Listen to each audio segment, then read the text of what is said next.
گھر کی بنیادوں کا کافی کام میرے سامنے ہی ہو گیا۔ جتنے پیسے بینک میں ہیں اسے بمشکل دیواریں کھڑی ہوں گی، باقی کے لیے کیا کریں گے؟ یہ واحد گفتگو تھی جو فریدہ نے ان 3 دنوں کی ناراضی کے دوران ذرا آرام سے کی تھی۔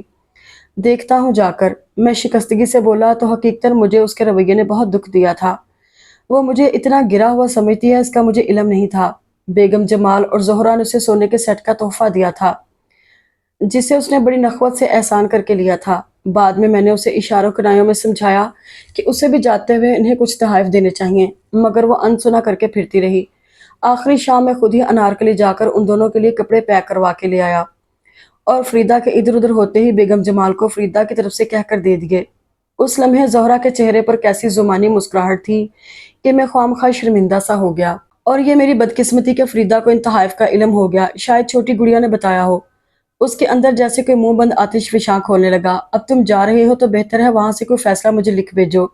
میں تمہاری جدائی تو سہ سکتی ہوں پر اپنے سہاگ میں دوئی نہیں برداشت کر سکتی۔ دوسری عورت خواہ کسی بھی تعلق سے تمہارے نزدیک ہو، میں مر کر بھی گوارا نہیں کر سکتی۔ اور یہ بھی میری بدقسمتی تھی کہ میں نے فریدہ کو بتا رکھا تھا کہ حاجی صاحب کی بیٹی پہلی شادی کے بدترین تجربے کے بعد اسٹور کے آفس میں آ کر بیٹھنے لگی ہے اور میں اس کے اسسٹنٹ کے طور پر کام کرتا ہوں۔ اس نے میری بات کو یوں ہی لیا تھا کہ حاجی صاحب کی بیٹی کوئی عمر رسیدہ معمولی شکل کی یوں ہی سی عورت ہوگی، یا شاید آنکھ اوجل پہاڑ اوجل والا معاملہ تھا۔ اور اب وہ زہرا کو دیکھ کر تو وہ جیسے پاگل ہی ہو گئی تھی۔ شاید تصوراتی طور پر اس نے میرے اور زہرا کے بیچ کوئی بہت ہی قریبی تعلق بنا لیا تھا اور میں اس خیال پر لاحول پڑتا رہتا۔ صد شکر کہ ہماری روانگی کا وقت آ گیا۔ فریدہ کی ناراضی اور غصے میں ذرا سا بھی فرق نہیں آیا۔ مجھے تو پتہ ہی نہیں تھا وہ یوں دیوانوں کی طرح مجھے چاہتی ہے کہ مجھے تصور میں بھی کسی کے ساتھ شیئر نہیں کر سکتی۔ اس کے غصے پر مجھے غصہ بھی آ رہا تھا اور پیار بھی۔ اب جا کر حاجی صاحب سے کہوں گا مجھے 1 مہینے کی چھٹی دیں، میں اپنے گھر کا کام مکمل کروانا چاہتا ہوں اور اپنی اتنی محبت کرنے والی بیوی کے سارے گلے شکوے دور کرنا چاہتا ہوں۔ میں ایئرپورٹ روانہ ہونے سے پہلے دل میں ارادہ باندھ رہا تھا اور مجھے نہیں پتا تھا کہ ایک ارادہ قدرت بھی باندھ رہی تھی۔ میری زندگی اب شاید 6 مہینے ہے یا سال بھر۔ ڈاکٹرز کا یہی کہنا ہے کہ پیٹ کا کینسر میرے سارے وجود میں پنجے گاڑ چکا ہے۔ سمجھ میں نہیں آتا اگر میرے اللہ نے میری بیٹی کو یوں ہی تشنا لب رکھنا تھا تو مجھے تھوڑی مہلت ہی زیادہ دے دیتا، سال 2 سال۔ میں کیا کروں مدثر، میرے پاس وقت بہت کم ہے۔ حاجی صاحب ہماری آمد کے تیسرے دن میرے اپارٹمنٹ میں تشریف لائے تھے اور اسی طرح بھیگی داڑھی کے ساتھ کہہ رہے تھے، اور میں تو یہ انکشاف سن کر ہی بونچکا رہ گیا تھا۔ یہ کیا کہہ رہے ہیں حاجی صاحب؟ آپ، اللہ آپ کو سلامت، میں نے سنبھل کر کہنا چاہا۔ انہوں نے ہاتھ اٹھا کر مجھے روک دیا۔ آج تمہارے سامنے جھولی پھیلا کر آیا ہوں۔ میری بیٹی جیسی بھی ہے تمہاری نظروں کے سامنے ہے۔ شرع کسی بھی مسلمان کو 4 شادیوں کی اجازت دیتی ہے اگر وہ کفالت کر سکے۔ میرا سارا بزنس، گھر سب زہرا کا ہے۔ تم اسے اپنا تحفظ دے دو۔ میں قبر میں لیٹا بھی تمہارے لیے دعا کرتا رہوں گا۔ میرا مان رکھ لو مدثر، میرا بیٹا بن کر مجھے اس اذیت ناک موت سے بچا لو۔ اپنی بیٹی کو یوں اس شہر بے امان میں چھوڑ کر میں آرام سے مر بھی نہیں سکوں گا۔ وہ ہچکیوں سے رو رہے تھے اور میں گنگ بیٹھا تھا۔ حاجی صاحب پلیز حوصلہ کریں، اللہ مسبب الاسباب ہے۔ آپ جانتے ہیں میں شادی شدہ ہوں اور میرے جوان ہوتے بچے۔ اللہ کوئی نہ کوئی رستہ، اللہ کے آگے گڑ گڑاتا رہا ہوں، وسیلہ مانگتا رہا ہوں۔ اب اس کا واسطہ دے کر تمہارے آگے گڑ گڑاتا ہوں، مجھ پر رحم کرو مدثر، مجھ مرتے ہوئے بوڑھے پر۔ وہ جھک کر میرے قدموں پر ڈھیر ہونے کو تھے کہ میں نے لپک کر انہیں اپنی باہوں میں سمیٹ لیا۔ حاجی صاحب مجھے گناہگار نہ کریں پلیز، میں سوچتا ہوں آپ کو سوچ کر جواب دوں گا۔ پلیز حوصلہ کریں، خود کو سنبھالیں۔ میں انہیں سنبھالتے ہوئے خود بکھر رہا تھا۔ یہ تقدیر نے مجھے کس موڑ پر لا کھڑا کیا تھا؟ اگر حاجی صاحب کے احسانات کو دیکھتے ہوئے ان کے بستر مرگ پر پڑے وجود کا خیال کر کے زہرا سے شادی کی حامی بھرتا ہوں تو فریدہ کے شکوک کو یقین میں بدل دوں گا، اور اگر حاجی صاحب کو انکار کر کے اپنی محبت کو سرخرو کرنا چاہتا ہوں تو روزی روزگار سے جاؤں گا۔ او میرے خدایا، یہ کیسا مشکل فیصلہ تھا۔ 2 راتیں جاگنے اور دن رات سگریٹ پھونکنے کے باوجود بھی میں کوئی فیصلہ نہیں کر پا رہا تھا۔ یہ شہر اسی وقت تک آپ کا ہے جب تک آپ کی جیب ڈالروں سے بھری رہتی ہے۔ سر پر اپنی چھت ہو تو پھر کوئی بے امان نہیں ہوتا۔ زہرا جمال کی جیب ہی ڈالروں سے نہیں بھری بلکہ اس کے سر پر اپنی چھت بھی ہے، جبکہ فریدہ اور میرے بچے تو اس خستہ حال کھنڈر میں بے امان پڑے ہیں۔ اگر اس برسات میں زوروں کی بارشیں ہوئی تو کہیں میرے دامن میں عمر بھر کے پچھتاوے نہ رہ جائیں۔ نہیں نہیں، ہرگز نہیں، میں فریدہ سے اپنی بیوی سے بے وفائی نہیں کر سکتا، بالکل نہیں۔ دوسری رات کے آخری پہر فیصلہ ہو گیا اور میں نے بیگ نکال کر اپنی پیکنگ شروع کر دی اور حاجی صاحب کو بتائے بغیر 2 دن بعد سیٹ ملتے ہی پاکستان کے لیے روانہ ہو گیا اور مجھے خوشی تھی اس بات کی کہ یہ میرا پردیس سے اپنے گھر کی طرف حتمی سفر ہے۔ اب میرے اور میری بیوی اور بچوں کے بیچ کوئی سفر، کوئی دوری نہیں آئے گی۔ اسی سرشاری نے ایک بار پھر مجھے محو پرواز ہونے کی طاقت دی تھی۔ کچھ دیر کے لیے میں حاجی صاحب کی بے بسی اور ان کے آنسو بھی بھول گیا، اور زہرہ جمال تو میرے خیالوں میں کہیں تھی ہی نہیں۔ پلاٹ اور یہ گھر بیچ کر ہم کوئی چھوٹا سا مناسب گھر لے لیں گے، اور جو سیونگ اکاؤنٹ میں 3 لاکھ روپے ہیں ان سے میں کوئی نہ کوئی چھوٹا موٹا کام شروع کر دوں گا تو کوئی مسئلہ نہیں رہے گا۔ میں بے حد مطمئن پرسکون سا ایک بار پھر فریدہ کے پہلو سے لگا ہوا اسے اپنی پلاننگ سے آگاہ کر رہا تھا۔ میرا دل اور دماغ اتنا ہلکا پھلکا تھا جیسے ان پر کوئی وزن تھا ہی نہیں، اور وہ میرے شاندار گھر کے خواب، مجھے لگا فریدہ کی آنکھوں میں اس ٹوٹتے خواب کی کرچیاں بڑے زور سے چبھی ہیں۔ کچھ عرصہ انتظار کر لو، تھوڑا سیٹ ہوتے ہی ہم، خدا کے لیے، وہ ایک دم سے پھٹ پڑی۔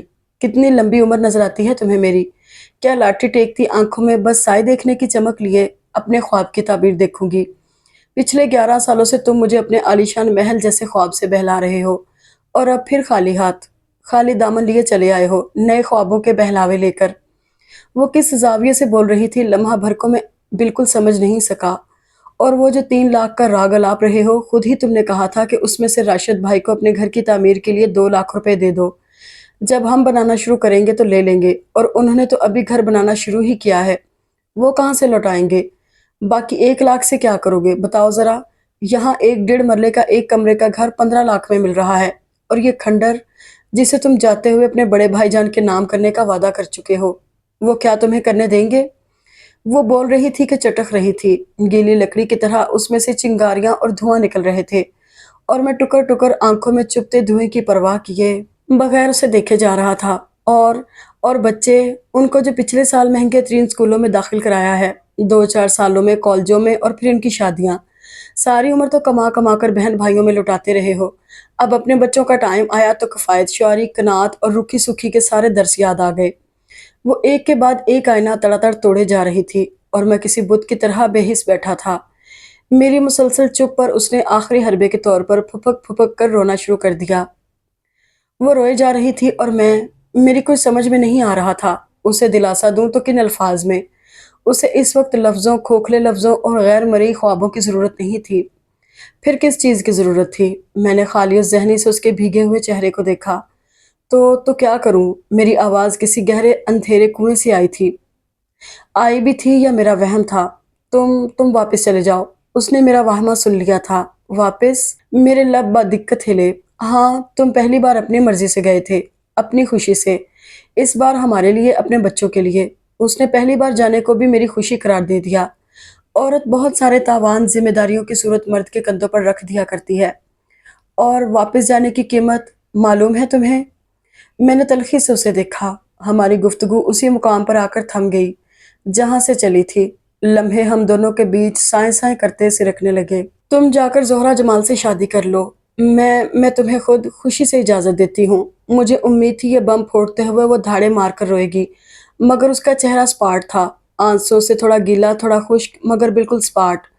تم زہرہ جمال سے شادی کر لو، اس نے یوں کہا تھا جیسے کہہ رہی ہو تم دوسرے کمرے میں جا کر سو جاؤ، اس کے سوا اور کوئی راستہ نہیں۔ نہ بتانا اپنے قبیلے کنبے کو، اور بتا بھی دو تو انہیں پرواہ نہیں ہونا چاہیے جب مجھے پرواہ نہیں ہو تو ہیں؟ اس نے ذرا دلبر سے انداز میں کہتے ہوئے انگلی سے میرے رخسار کو چھوا۔ میرا سر جھک گیا۔ ابھی یہاں کسی کو پتہ نہیں کہ تم آئے ہو، اور تمہارے حاجی صاحب کو بھی شاید نا علم ہو، اور اگر ہو بھی تو کوئی مضبوط بہانہ کہ بیوی مرتے مرتے بچی، اس کا پتہ کرنے گیا تھا، یا کہہ دینا وہ مر گئی۔ اس نے بے تاثر لہجے میں کہا۔ کچھ دیر مجھے دیکھتی رہی، پھر اٹھ کر باہر نکل گئی۔ عورت کیا چیز ہے اور مرد کا مقدر کیا ہے؟ مرد کا مقدر ساری زندگی عورت کی خوشی، اس کی رضا کے لیے بھینٹ چڑھتا رہے، اور پھر بھی بے وفا ہر جائے ہی کہلاتا رہے۔ یہ کیسا مقدر ہے مرد کا؟ سارے فیصلے ظالمانہ کٹھور فیصلے عورت کرے، پھر بھی وہی مظلوم کہلائے، مرد ظالم جابر۔ جیسے جیسے سب سنیں گے تو مجھ پر 100 بار لعنتیں بھیجیں گے کہ وفادار بیوی کو لات مار کر دوسری عورت کو دولت کی ہوس میں اپنا لیا۔ مجھ سے بڑا ظالم کون ہوگا؟ اور فریدہ سے بڑھ کر مظلوم کون؟ میں یہ سب کچھ جانتا تھا، فریدہ کے فیصلے کے آگے سر جھکانے کے باوجود سمجھتا تھا کہ میں خود پر کیا ظلم ڈھانے جا رہا ہوں، ساری دنیا کی ملامت سہنے جا رہا ہوں، اور اس ظالمانہ فیصلے کی ڈوری جس کے ہاتھ میں ہے وہ سب کی نظروں میں مظلوم ہوگی، بیچاری بے بس۔ اور پھر بھی میں نے اس کے فیصلے پر عمل کیا۔ کھوٹ اس کی محبت میں تھا یا میرے ارادے میں؟ میری قسمیں بودھی تھیں یا فریدہ کی محبت کمزور؟ یا ان دونوں سے بھی بڑی کوئی حقیقت ہے؟ اس کرۂ ارض کی، اس دور کی سب سے بڑی حقیقت، عاشق کی پہچان محبوبہ کی محبت، بے لچک ارادے اور سچی محبت سے طاقتور، دولت کی حقیقت، ڈالر کی طاقت، جس کے آگے فریدہ کی محبت سرنگوں ہو کر گئی، اور میری قسمیں، وعدے، ارادے سب مٹی کا ڈھیر ہو گئے۔ میں جتنا سوچتا ہوں اتنا الجھتا ہوں، ان تین ریشمی دھاگوں کی ڈور الجھتی جا رہی ہے، اور میرے ہاتھ، میرا دماغ ان تین ریشمی الجھنوں کو سلجھاتے سلجھاتے لہو ہو رہا ہے۔ محبت، یقین اور دولت، ان میں سے کس کی ڈور سب سے مضبوط اور غالب ہے؟ وہ حقیقت جس کو مان کر میں اپنی بیوی، اپنے شہر، اپنے گھر اور گلیوں کو غیر معینہ مدت کے لیے الوداع کہہ آیا ہوں۔ آخر اس غیر متزلزل حقیقت کو میرا دل کیوں نہیں مان رہا؟ شاید محبت اور یقین کی کوئی بجھی ہوئی چنگاری سلگ رہی ہے، بجھ جائے گی، دولت کے ڈھیر کے نیچے دب کر وہ بھی بجھ جائے گی۔ میں نے تھک کر اپنا سر جہاز کی سیٹ سے ٹکا دیا اور آنکھیں بند کر لیں۔ اگر آپ کو یہ ناول پسند آیا تو ویڈیو کو لائک اور چینل کو سبسکرائب ضرور کریں، اور آپ کو یہ سٹوری کیسی لگی کمنٹس میں ضرور بتائیے گا۔ شکریہ۔